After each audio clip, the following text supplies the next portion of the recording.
Yung tipong akala mo, wow, sikat ba ako?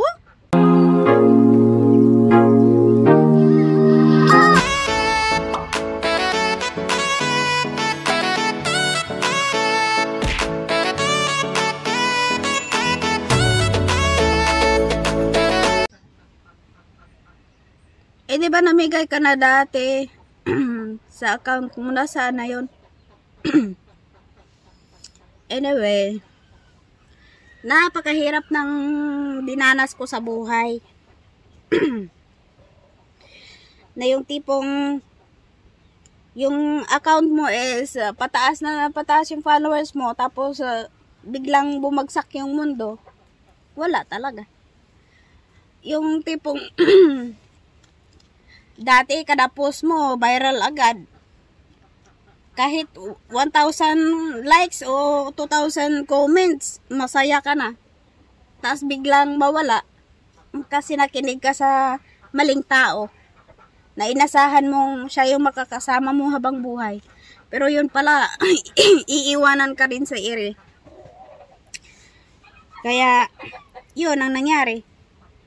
Dinilit ko yung account ko. And, bali, wala lahat ng pinaghirapan ko. Ako nga pala yung yung tipong dati kada post ko 1,000 likes, 2,000 comments, ganyan. Kahit ganyan lang, masaya na ako. Kaso nga lang, nagtiwala ako sa tao na mali pala. Maling tao. Char. Napaliwanag.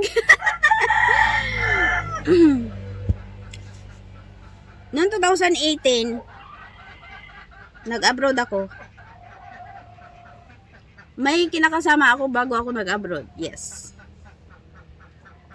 At yun, nagtiwala ako sa kanya. Umasa ako. Sabi niya, i-delete ko yung account kasi nagsiselo siya sa mga tao na halos kada post ko is yung tipong yung tipong akala mo, wow, sikat ba ako? Masikat ba ako? Eh, ba't kada post ko 1,000? O kahit yung ganun lang karaming likes o comments, may yung masaya ka na. Tapos may taong ayaw na maging masaya ka. Yung taong makasarili, malaki yung lalamunan ko. Kaya yun, dinilit ko yung account and doon na nagsimula yung struggle ng buhay ko. Pagdating ko sa abroad, mga 2 to 3 months lang.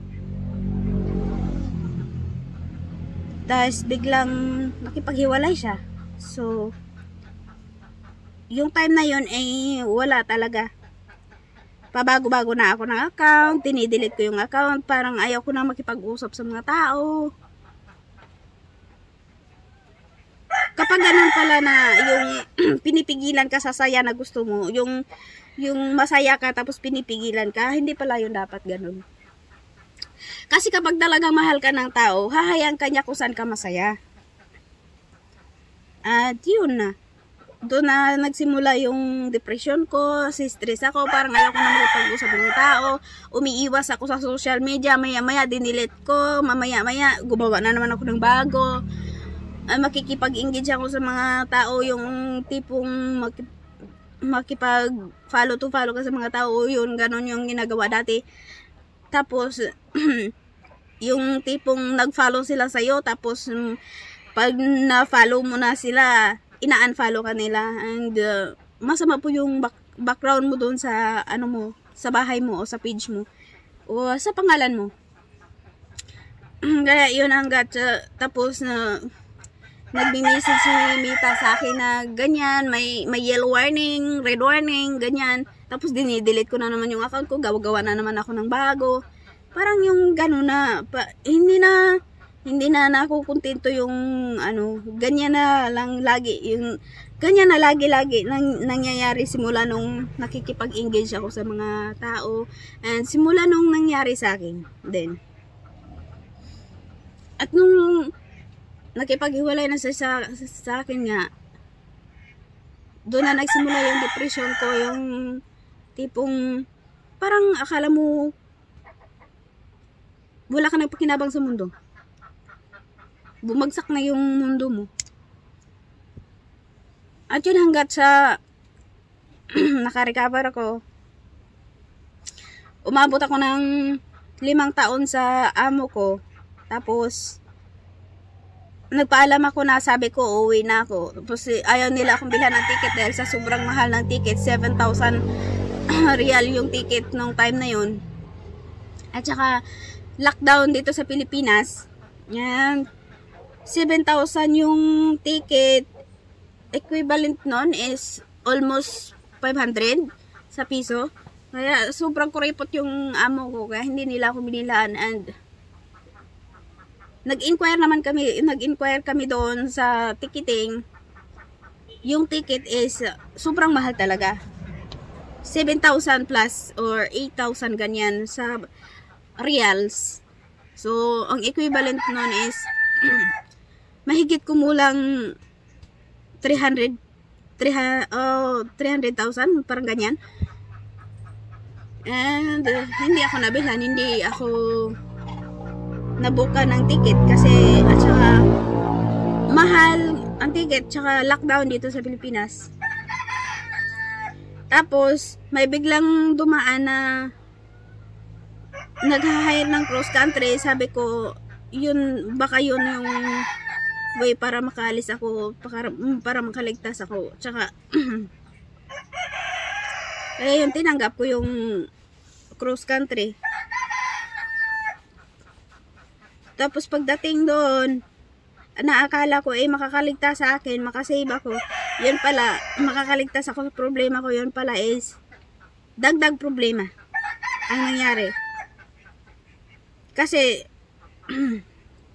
sa loob ng 5 taon ko doon sa kanila, sa amo ko is, sabi ko hihingi ako ng certificate sana man lang na para patunay na nag-5 taon ako sa kanila, ganun ba? Ayaw nilang magbigay kasi sa agency ko raw yun kukunin. Bakit sa agency? Galing sa kanila ngayon dapat. Na sila yung mag-provide nun, silang magbigay nun na yung parang pumayag sila na magbigay ng certificate, ganun ba? Sila ang magsabi doon, or ewan ko kung sa agency nga ba kukunin yun o sila yung magsabi sa agency na bigyan ako ng ganyan certificate. Pero wala, hindi nila ako binigyan. Anong time na napaalis na ako doon sa kanila, masaya na ako. Sabi ko makakaligtas na ako. Akala ko yun ang mangyari. Tapos yun pala, ang ending pala is wala din. Kasi problema din yung pagdating doon. Umabot ako ng 1 year and 3 months sa ibang bansa na tinawiran ko. Umabot ako ng 1 year and 3 months and hindi rin ako nakakapagpahinga. Kasi dinedeploy ako sa kung saan saan. Maya kinuha na naman ako kasi ganito ganyan. May problema ganito ganyan. May problema na nga ako. Kasi nga depressed nga ako. Galing doon sa bansang inalisan ko. Pagdating nun sa bansang pinuntahan ko is problema din pala kasi hindi ako nakakapagpahinga. Pagod ako. Tapos yung minsan yung madideployan sa akin almost 24/7 trabaho. Halos walang pahinga. Halos 1 oras lang yung pahinga mo. 2 oras, 3 oras ganyan. Wala akong reklamo. Sabi daw ng mga amo, sabi ng agency, sabi daw ng mga amo is okay naman ako. Kaso nga lang yung parang naiinggit yung amo siguro. O ayaw nila ako makita sa mga asawa nila lalaki. Gano'n naman talaga sa culture nila. Pag ikaw babae, hindi ka pwede makita ng mga asawa o mga mister nila. Lalo na pag yung buhok mo ay nakatiwangwang. Dapat nakatago yung buhok kasi babae ka. Yun talaga ang culture nila sa lugar na napuntahan ko. Yun ang problema. Kasi minsan, is, mabait yung, mababait naman sila. Kaso nga lang, minsan, yung may mga anak na ayaw sa'yo, yung may mga kasama kang ayaw sa'yo, o naiinggit sa'yo. Ano naman kakainggitan nila sa akin? Yun lang ang tinatanong ko. Bakit sila ganyan sa akin? Kung naiinggit sila sa akin, bakit sila naiinggit sa akin? Anong kakainggitan nila sa akin? Yun lang tinatanong ko sa sarili ko. Kung sabi ng mga tao, isa, oy, masama daw ugali ko. Oh? Kilala mo ko? Ako nga, hindi kita kilala eh. At saka, dito sa lugar na to na iniistihan namin, almost, kilala nila akong lahat. Kasi kilala nila yung tatay ko. And, ako, hindi ko sila kilala. Lalo na ngayon na mas dumami na yung tao dito sa lugar na to. And, yun nga, back to the story. Doon sa pinuntahan ko is, mas, ano din, tsaka, yung may isang amo na napuntahan ko na doon, parang, matiwasay ako doon, na, bukal yung loob ko sa kanila, na yung para bang pamilya yung turing nila sa'yo. Tapos, doon yung time na pina-check up nila ako, lahat-lahat, ginawa nila lahat, pina-check up nila ako, maraming gamot na binigay sa akin. Tapos may isang problema na nakita nila sa akin na umabot ng 3 buwan, hindi pa rin ako gumaling, kaya binalik na lang nila ako sa agency. Sabi nga ng amo kong lalaki, sabi niya, huwag na daw ako ibalik kasi papagalingin ako. At saka yun ang problema kasi yung asawa niya, tumawag na sa agency, kaya kinuha na ako ng agency. And kahit mabait naman sila, mabait naman talaga sila kasi, mabait kasi tumutulong sila sa mga tulad din nilang mga walang-wala. Almost every week sila tumutulong. Bumibili sila ng mga goods, mga pagkain, mga prutas, pinapamigay nila. Yun ang ginagawa namin, lagi. Every week talaga yan.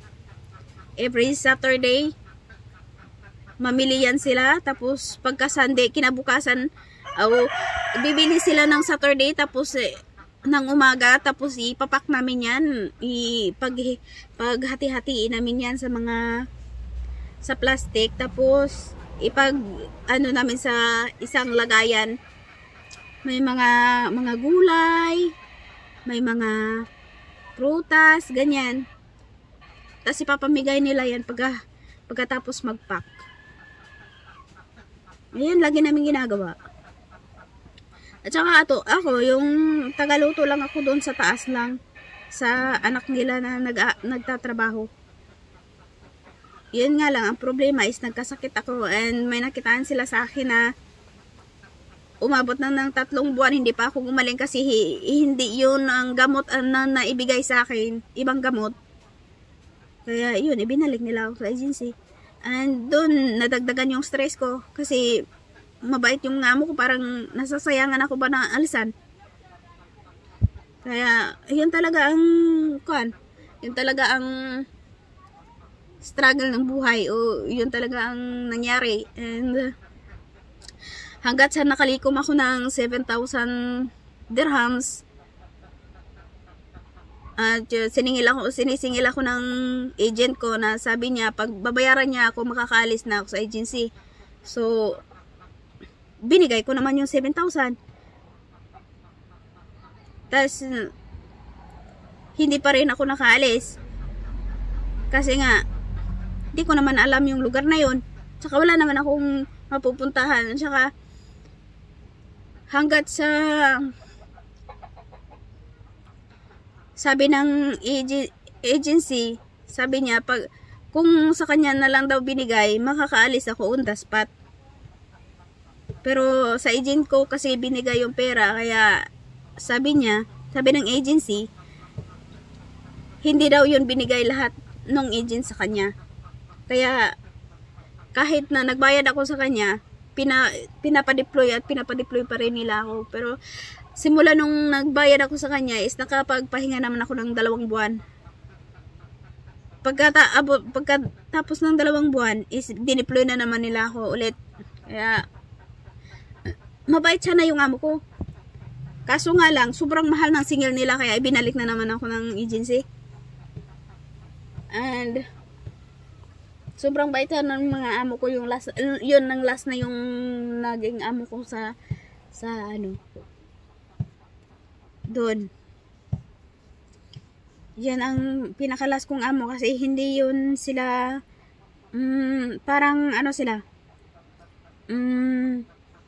may half ibang lahi sila, hindi sila purely na ganon talaga. Well, hindi sila mahigpit. Gustong-gusto ko sana yun at saka gustong-gusto din ako sana ng amo ko. Kaso nga lang, sobrang mahal ng singil ng agency kaya ibinalik na lang nila ako sa agency. And pagkatapos nun, sabi ko, lalabas na lang ako. Pinayagan naman ako ng agent ko.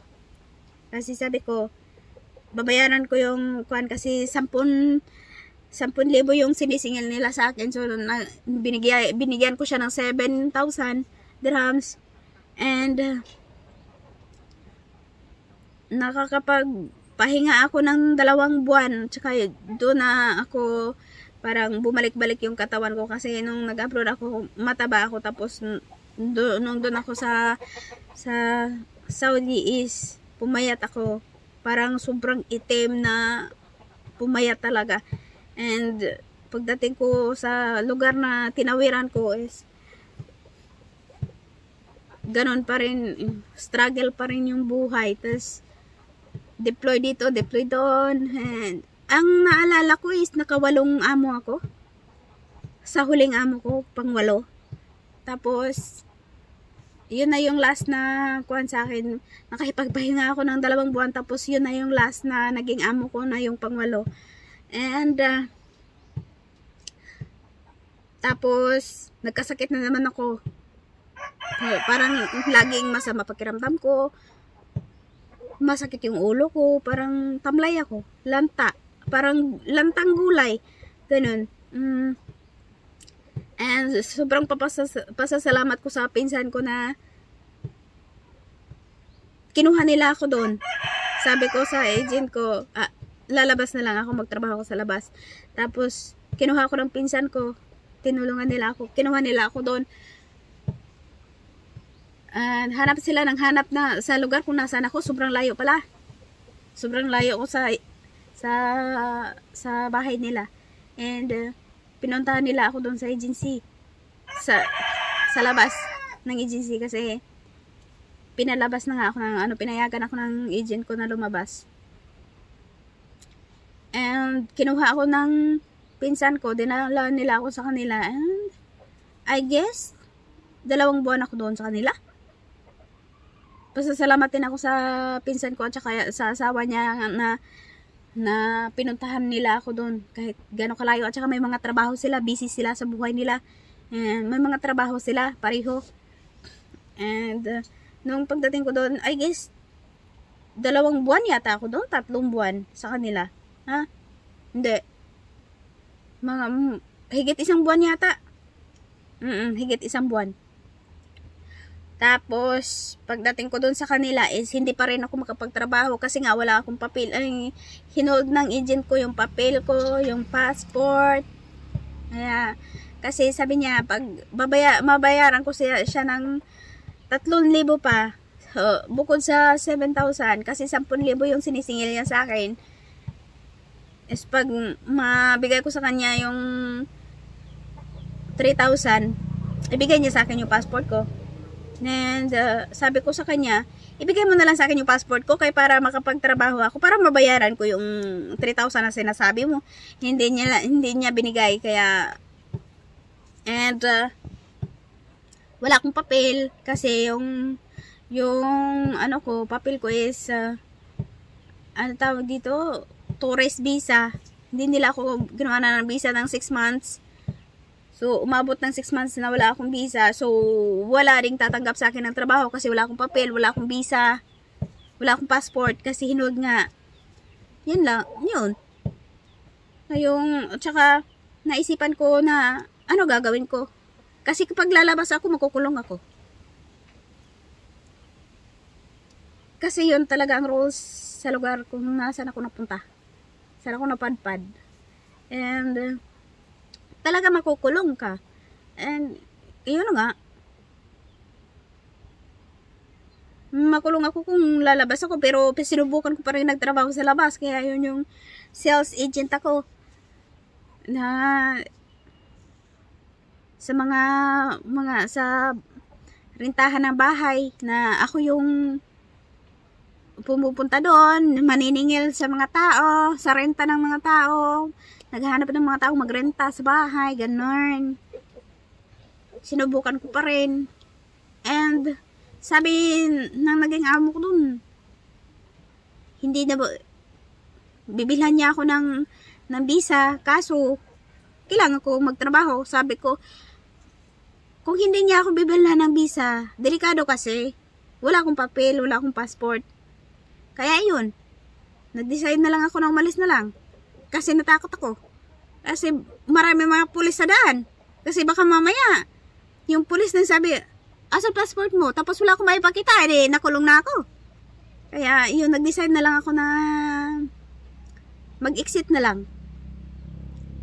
Kaya, yun, tinulungan na naman ako ng pinsan ko, dinala ako sa embassy. Kaya, yun, doon ako sa embassy. Nagpatulong ako sa embassy. And buti na lang, may kapatid ako sa Manila na may contact siya sa embassy. Tinawagan niya yung embassy. Ina-update niya lagi. And nagpapasalamat din ako sa kay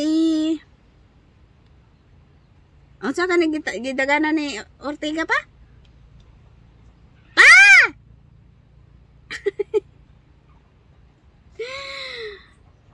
Pasalamat na lang ako kay SB Ortega, na lalo na sa asawa niya, na tinulungan din ako. And salamat sa mga tao dito sa barangay na ito na nagpasa ng papel ko, nagpasa ng mga documents ko o mga papel ko, na andun, natingga ako doon sa lugar na pinuntahan ko. And salamat ako sa mga taong nag-introduce ng papel doon sa municipal city. At saka tinulungan ako, at saka sa asawa ni SB Ortega. And kaya, ayun, pakiboto na lang din SB Ortega, kasi legit tumulong. Kaya ito na nga ako, andito na nga ako sa Pilipinas, andito na nga ako nagsasalita, kaso nga lang, nung pag dating ko dito, nahuli naman ako sa lambat. Kaya, ayun, may nag-iisang bugoy. Kahit struggle ng buhay, basta ang importante, masaya, walang problema, stay strong. And, ayun. Kaya, hanggang dito na lang siguro. Grabe, sobrang taas na ito. Kaya, kung may gusto kang itanong, comment below. Thank you for watching, guys. If you will enjoyed, and sana may natutunan kayo sa video na ito. And please like, share, and subscribe. Work hard, dream big. Facebook page and Daddy and Bibi Vlogs sa YouTube channel. Char. Please like, share, and subscribe. Mamimigay na naman tayo soon, sooner or later. Char. Pag meron tayong extra. Char. Ganun.